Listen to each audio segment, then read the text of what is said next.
Hello friends, welcome to Hariti study hub. तो आज का जो स्टूडेंट फ्रेंड्स टॉपिक है ASP डॉट नेट के अंदर वो है कि कैसे हमने जो है कैलकुलेशंस परफॉर्म करनी है ग्रिड व्यू के अंदर। तो ग्रिड व्यू कंट्रोल के अंदर अगर आप क्लाइंट साइड के ऊपर ही कैलकुलेशंस परफॉर्म करना चाहते हैं तो आपको जावास्क्रिप्ट की जो फंक्शनैलिटी है वो यूज़ करनी पड़ेगी। तो इस एग्ज़ाम्पल के अंदर यही मैंने टीच करवाया है, आपको करवाऊँगा आपको कि कैसे आप जो है बड़े ही इजी वे के साथ जो है जावास्क्रिप्ट की हेल्प के साथ जो है कैलकुलेशंस को लाइव क्लाइंट साइड के ऊपर ही परफॉर्म कर सकते हैं ASP डॉट नेट के अंदर। तो चलिए, ये मेरे पास एक रनिंग एग्जांपल है। इसकी वर्किंग पहले मैं आपको बता देता हूँ क्या है, फिर मैं आपको बताऊँगा कैसे आप इजीली इस एग्जांपल को जो है डेवलप कर सकते हैं।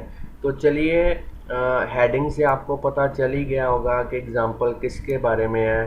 Calculation in grid view dynamically using JavaScript ASP dot net और C#। तो मेरे पास ये आप जो देख रहे हैं सामने, ये एक ग्रिड व्यू कंट्रोल है। तो इसके अंदर जैसे ही मैं प्राइस लिखूंगा और उसके बाद में क्वांटिटी लिखूंगा तो आप देख सकते हैं मेरे पास जो सब टोटल है वो अपने आप कैलकुलेट हुआ है, ग्रैंड टोटल भी अपने आप कैलकुलेट हुआ है और टोटल क्वांटिटी भी अपने आप कैलकुलेट हुई है। अगर मैं यहाँ पे सेकंड जो प्रोडक्ट है मेरा पेन ड्राइव, उसकी वैल्यू एंटर करता हूँ तो आप देख सकते हैं 100 यहाँ पे ऐड हो चुका है सब टोटल के अंदर। ग्रैंड टोटल 1100 हो चुका है और जो टोटल क्वांटिटीज़ हैं वो 3 हो चुकी हैं। इसी तरीके से अगर मैं PC माउस के अंदर एंटर करता हूँ डेटा और यहाँ पे क्वांटिटीज़ 2 कर देता हूँ तो आप देख सकते हैं यहाँ पे 300 हो चुका है, यहाँ पे ग्रैंड टोटल भी चेंज हो चुका है और टोटल क्वांटिटी भी चेंज हो चुकी है। अगर मैं कीबोर्ड की वैल्यू यहाँ पे एंटर करता हूँ तो आप देख सकते हैं यहाँ पे सब टोटल भी चेंज हो चुका है और ग्रैंड टोटल भी आ चुका है और टोटल क्वांटिटीज़ भी क्वांटिटी कॉलम के अकॉर्डिंगली कैलकुलेट हो चुकी हैं। तो जैसे ही मैं किसी रो को चेंज करूँगा, जैसे मैं 100 या 200 कर देता हूँ तो आप देख सकते हैं सारे ग्रिड व्यू के अंदर जो कैलकुलेशन है वो ऑटोमेटिकली अपडेट हो चुकी हैं। तो इस तरीके की जो फंक्शनैलिटी है आपने कैसे ऐड करनी है अपने प्रोजेक्ट के अंदर वो आज मैं आपको बताऊंगा। तो ये भी एग्ज़ाम्पल जो है मेरे किसी फ्रेंड या कह सकते हो किसी स्टूडेंट या सब्सक्राइबर ने यूट्यूब के मुझे बाय मेल रिक्वेस्ट की थी। तो काफ़ी टाइम से मैं इसके ऊपर जो है वर्क कर रहा था इस एग्ज़ाम्पल के ऊपर, जो आज मेरी कंप्लीट हुई है। तो चलिए अब देखते हैं कैसे इस एग्ज़ाम्पल को जो हमने डेवलप करना है। तो इस प्रोजेक्ट को मैं स्टॉप कर देता हूँ और इस प्रोजेक्ट पूरे सोल्यूशन को ही मैं क्लोज कर देता हूँ। एक नया शुरुआत करते हैं प्रोजेक्ट की और यहाँ पे सिलेक्ट करते हैं वेबसाइट और यहाँ से सिलेक्ट करेंगे ASP.NET एम्प्टी वेबसाइट। और आप चाहें तो यहाँ पे जो अपनी प्रोजेक्ट का लोकेशन है जहाँ पे सारा प्रोजेक्ट का डेटा जो है सेव होगा वो प्रोवाइड कर सकते हैं। तो मैं यहाँ पे लिख देता हूँ, फोल्डर का नेम लिख देता हूँ ग्रिड व्यू कैलकुलेशन और इसको ओके कर देता हूँ।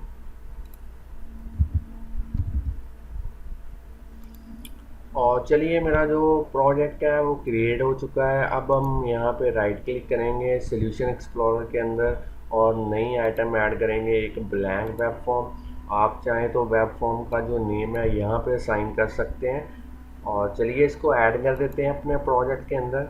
तो मेरे पास जो ब्लैंक वेब फॉर्म है वो आ चुका है। तो इसके डिज़ाइन व्यू के अंदर चलते हैं। सबसे पहले टूल बॉक्स में से मैं एक लेबल इंसर्ट करूंगा अपने वेब फॉर्म के ऊपर और इसकी जो टेक्स्ट प्रॉपर्टी है उसको चेंज करके देखते हैं। तो यहाँ पे मैं लिख देता हूँ हरिती स्टडी हब। तो ये जस्ट चैनल की प्रमोशन के लिए यूज़ कर रहा हूँ मैं, आप अपने अकॉर्डिंगली जो है टेक्स्ट टाइप कर सकते हैं और इसको मैं बोल्ड कर देता हूँ और इसका जो साइज़ है वो मैं इंक्रीज़ कर देता हूँ। और चलिए यहाँ पे एक और लेबल इंसर्ट करेंगे और इसकी भी टेक्स्ट प्रॉपर्टी में अपने अकॉर्डिंगली जो है हेडिंग लिख देते हैं इस प्रोजेक्ट का, grid view calculations using using JavaScript in ASP.NET C#। तो चलिए इसका जो फॉन्ट है वो चेंज कर देते हैं, और इसके अंदर अब हम एक ग्रिड व्यू को इंसर्ट करेंगे, ग्रिड व्यू कंट्रोल को यूज़ करेंगे।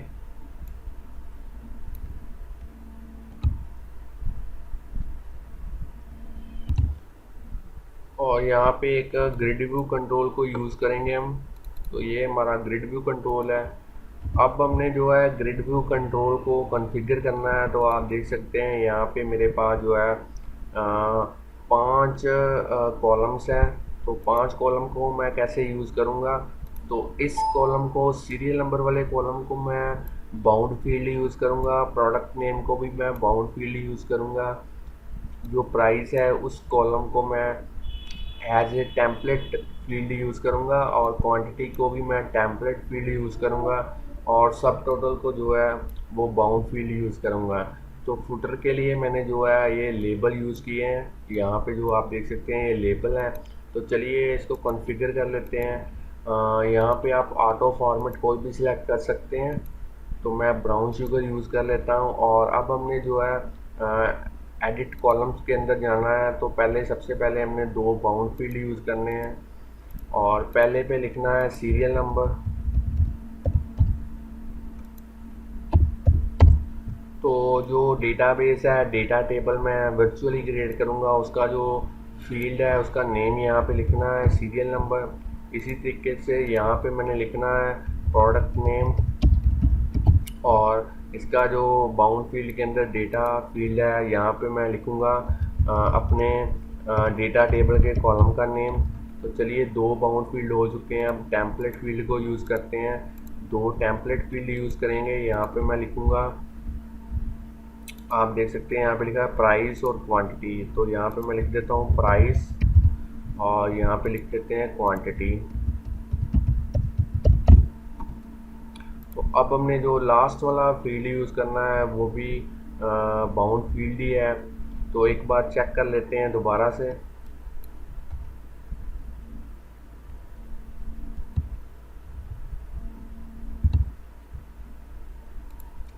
सॉरी, जो लास्ट वाला फील्ड हमने यूज़ करना है वो करना है, ये वाला जो फील्ड है ये भी हमारे पास टेम्पलेट फील्ड ही है। तो चलिए इसको यूज़ कर लेते हैं टेम्पलेट फील्ड को। तो यहाँ पे मैं लिख देता हूँ सब टोटल,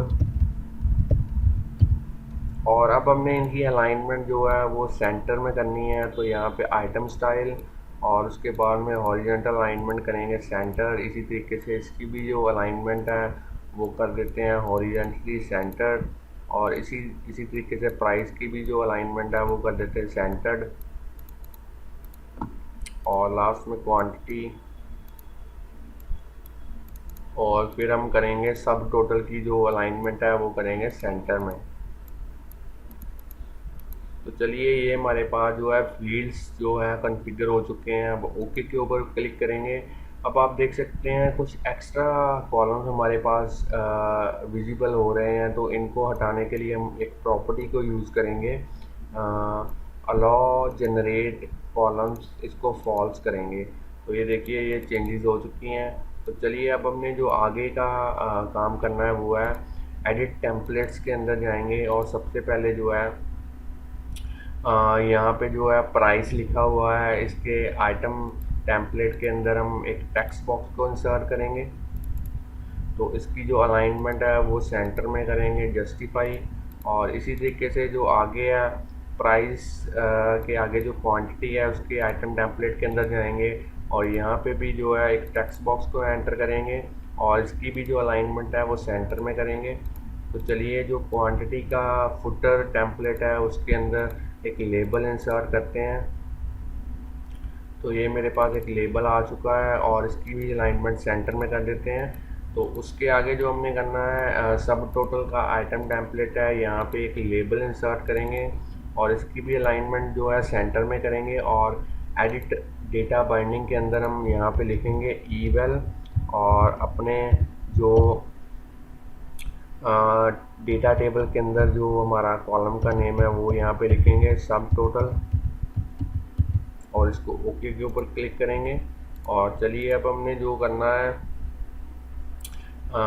यहाँ पे सब टोटल का जो फुटर टेम्पलेट है, यहाँ पे एक लेबल और इंसर्ट करेंगे ग्रैंड टोटल को डिस्प्ले करवाने के लिए, और इसकी भी अलाइनमेंट जो है सेंटर में कर देते हैं। और चलिए इसको एंड टेम्पलेट एडिटिंग कर देते हैं। तो ये मेरे पास जो है ग्रिड व्यू कॉन्फ़िगर हो चुका है। अब हम इसकी जो फुटर रो है उसको डिस्प्ले करवाएंगे। तो यहाँ पे एक प्रॉपर्टी है शो फुटर, इसको आपने ट्रू करना है। अब हमारा जो अगला वर्क है वो है जावास्क्रिप्ट अप्लाई करनी और ग्रिड व्यू के अंदर जो है डेटा फिलिंग करनी। तो यहाँ पे राइट क्लिक करेंगे, व्यू कोड के अंदर जाएंगे। तो पेज लोड के ऊपर जो हमने कोडिंग करनी है वो ऑलरेडी मैंने कर रखी है, तो वो मैं आपको दिखा देता हूँ एक बार कैसी कोडिंग है। तो ये सारी कोडिंग जो है हमने पेज लोड के ऊपर करनी है। तो ये कोडिंग मैं आपको वीडियो की डिस्क्रिप्शन में प्रोवाइड कर दूंगा, वहाँ से भी इसको आसानी के साथ कॉपी करके इसको लर्न कर सकते हैं, सीख सकते हैं, इसके बारे में सर्च कर सकते हैं इंटरनेट से। तो ये मेरे पास डेटा टेबल मैंने यूज़ किया है। तो डेटा टेबल यूज़ करने के लिए एक नेम स्पेस यूज़ करनी पड़ेगी, डेटा, और इसी से हमारा जो डेटा टेबल क्लास है वो एक्टिवेट हो जाएगी। तो आप देख सकते हैं डेटा टेबल के अंदर मैंने 5 कॉलम यूज़ किए हैं। ये वाले कॉलम के नेम है, प्राइस, सब टोटल, और हर एक और 4 रोज़ मैंने यूज़ किए हैं, रो 1, रो 2, रो 3 और रो 4। और चारों रो में मैंने डेटा एम्प्टी डेटा एंटर किया है। प्रोडक्ट नेम के अंदर लैपटॉप, क्वांटिटी 0। इसी तरीके से सेकंड प्रोडक्ट के अंदर pen drive, quantity 0, price empty, subtotal 0। और आप ऐसे तरीके से काफ़ी सारी रोज़ जो हैं ऑलरेडी डेटा टेबल के अंदर एंटर कर सकते हैं। और बाद में मैंने ग्रिड व्यू का जो डेटा सोर्स है वो डेटा टेबल के इक्वल कर दिया है, ताकि सारा जो डेटा टेबल का डेटा है वो ग्रिड व्यू में फिल हो जाए। और बाद में मैंने डेटा बाइंडिंग कर दी है। तो आप भी एक वर्चुअल टेबल जो है डेटा टेबल की हेल्प के साथ जो है क्रिएट कर सकते हैं। तो अगला जो स्टेप है हमारा वो है हमने कैसे जावास्क्रिप्ट को यूज़ करना है। तो चलिए जावास्क्रिप्ट को यूज़ करने के लिए सोर्स कोड में आप जाइए, और हेड टैग यहाँ पे क्लोज होता है, उससे पहले हमने जावास्क्रिप्ट की कोडिंग करनी है। तो जावास्क्रिप्ट की भी जो कोडिंग है वो मैंने ऑलरेडी कर रखी है। तो इसकी कोडिंग मैं आपको बता देता हूँ। ये वाली कोडिंग है, मैंने इसके अंदर एक फंक्शन यूज़ किया है। फंक्शन का नेम है कैलकुलेट टोटल। तो कैलकुलेट टोटल उसी टाइम पे एक्टिवेट होगा जब हम कोई डेटा जो है इस कॉलम के अंदर या इस कॉलम के अंदर एंटर करेंगे। तो वो हमने ऑन की डाउन वाला जो है फंक्शनैलिटी इसके अंदर एंटर कर रखी है। तो चलिए फंक्शनैलिटी कैसे एंटर करनी है आपने पहले देख ही लिया है कि मेरे जो फंक्शन का नेम है वो क्या है। इसको मैं कॉपी कर लेता हूँ। अब हम जो हमारे पास है प्राइस वाला जो टेक्स्ट बॉक्स है, आप देख सकते हैं ये प्राइस के अंदर जो टेक्स्ट बॉक्स है उसकी जो कोडिंग यहाँ पे हम करेंगे ऑन की डाउन, और यहाँ पे पेस्ट करेंगे अपने फंक्शन का नेम। तो इसी तरीके से जो हमारे पास क्वांटिटी है उसके भी हम टेक्स्ट बॉक्स के अंदर जाएंगे और यहाँ पे एंटर करेंगे ऑन की डाउन, और यहाँ पे भी पेस्ट करेंगे अपने फंक्शन का नेम। तो सेमी कॉलन लगाना मत भूलिए, सेमी कॉलन लगाना ज़रूरी है। तो चलिए अब जो मेरा मोस्टली वर्क है वो हो चुका है। तो एक बार मैं आपको कोडिंग बता दूं। तो यहाँ पे मैंने कोडिंग ये वाली यूज़ की है, बड़ी इजी कोडिंग है। सबसे पहले जितने भी इनपुट टैग्स हैं, जब भी हमारा जो ASP का कोड है वो HTML में कन्वर्ट होगा, तो यहाँ पे आप टेक्स्ट बॉक्स देख रहे हैं, ये सारे इनपुट टैग्स बन जाएंगे। और जो बाउंड फील्ड वाले लेबल हैं, ये सॉरी टेम्पलेट फील्ड वाले लेबल हैं, वो हमारे पास जो है स्पैन टैग की तरह काम करेंगे। तो यहाँ पे जो मैंने कोडिंग के अंदर है इनपुट टैग कैलकुलेट करवा लिए हैं, स्पैन टैग को गेट करवा लिया है। फिर मैंने जितने भी टोटल टेक्स्ट बॉक्सेस हैं उनको 2 के साथ डिवाइड किया है ताकि मेरे पास नंबर ऑफ़ रोज़ आ सकें। तो उसी के बाद मैंने उतनी रोज़ को इटरेट करवाया है फॉर लूप की हेल्प के साथ, और यहाँ पे 2 रोज़ के डेटा को कैलकुलेट करके फिर मैंने क्या किया है उनको असाइन कर दिया है। इनर HTML की हेल्प के साथ मैंने इस लेबल का जो डेटा है इनर HTML हेल्प के साथ इन दोनों को मल्टीप्लाई करवा के यहाँ पे मैंने सेट कर दिया है, इन दोनों को मल्टीप्लाई करवा के यहाँ पे सेट कर दिया है, इन दोनों को मल्टीप्लाई करवा के यहाँ पे सेट कर दिया है कोडिंग के थ्रू। और लास्ट में मैंने टोटल क्वांटिटी और टोटल को कैलकुलेट किया है, और टोटल क्वांटिटी को मैंने इनर HTML की हेल्प के साथ जो है यहाँ पे डिस्प्ले करवाया है टोटल क्वांटिटी को, और टोटल ग्रैंड टोटल को यहाँ पे डिस्प्ले करवाया है। तो ये मेरी सिंपल सी जावास्क्रिप्ट की कोडिंग है। आप इसमें चेंजेस करके अपने अकॉर्डिंगली जो है वो मॉडिफिकेशन कर सकते हैं। तो इंडेक्स पी को मैंने प्राइस के लिए यूज़ किया है, ये इंडेक्स पी है, ये इंडेक्स क्यू है। इंडेक्स पी अगर ज़ीरो होगा तो इंडेक्स क्यू जो है 1 होगा, इसलिए मैंने यहाँ पे 0 1 का कम्बिनेशन लिया है। तो बाकी आप देख ही सकते हैं सब टोटल स्टार्टिंग में ज़ीरो होगा, टोटल भी ज़ीरो होगा, प्राइस भी ज़ीरो होगा, क्वांटिटी भी ज़ीरो होगी और टोटल क्वांटिटी भी ज़ीरो होगी। जैसे जैसे आप वैल्यूज़ को एंटर करेंगे डेटा अपने आप कैलकुलेट होता जाएगा थ्रू जावास्क्रिप्ट। तो चलिए इसको रन करके देख लेते हैं एक बार। तो आप देख सकते हैं मेरे पास जो है ग्रिड व्यू के अंदर डेटा विजिबल हो चुका है डेटा टेबल से। तो यहाँ पे कोई वैल्यू एंटर करके देख लेते हैं। तो आप देख सकते हैं यहाँ पे 200 आ चुका है, ग्रैंड टोटल भी 200 आ चुका है। अब हम कोई और वैल्यूज़ को एंटर करते हैं तो ये देख सकते हैं आपके पास ग्रैंड टोटल भी आ चुका है, टोटल क्वांटिटी भी प्रॉपरली डिस्प्ले हो चुकी है। अगर आप इस वाले कॉलम की जो विड्थ है वो बढ़ाना चाहते हैं तो वो मैं आपको बता दूं कैसे बढ़ाना है आपने। तो यहाँ पे इसके डिज़ाइन के अंदर जाइए, यहाँ पे क्लिक कीजिए, यहाँ पे एडिट कॉलम के अंदर जाइए, सब टोटल के अंदर जाइए और उसके बाद में जो कंट्रोल स्टाइल है इसके अंदर चलते हैं और यहाँ पे जो विड्थ है वो आप 150 कर सकते हैं। तो चलिए इसको ओके कर देते हैं, एक बार सेव करके फिर से रन करके देखते हैं। तो ये देखिए, अब यहाँ पे मैं एंटर करूँगा 200।